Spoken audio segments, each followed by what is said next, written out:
John Graham, HoustonISO9000.com. We're going through 9001 2015. Now let's look at towards the end of operations of Section 8, 856, Operations and Service Changes. So now we have a method, we've defined out exactly how we do all this, monitor and measure. Now, after a while, we decide we want to make some changes. This is about changes to the way you deliver or produce that product or complete that service.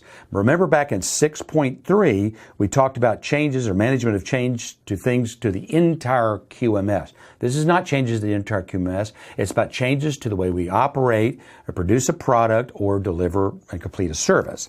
So think about, we're now going to outsource heat treating. We used to do it in-house, now we're going to do it outside. We're going to take two big machines, get rid of those, and replace it with one super machine to reduce setup time. That could be a change. We're going from hand packaging to automated packaging. We're going to now install automated packaging machines. Maybe you're a service company and you're delivering training around the world. I have one client that does that, an association, and they decided to stop using in-house trainers and go to contract trainers in Europe. That's a significant change. Hire an in-house seismic engineer. Another design company is going to do that. They were outsourcing their seismic. They have enough of that work around the world. Now they're going to have their own seismic engineer in-house. So here's what the standard says. Procedure optional, record is required.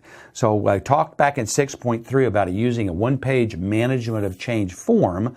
Why not use the same form for both? And in there, we're going to say what the actual change is and what's important. And the standard tells you what is the change, who's approving the change, and what is the ultimate decision.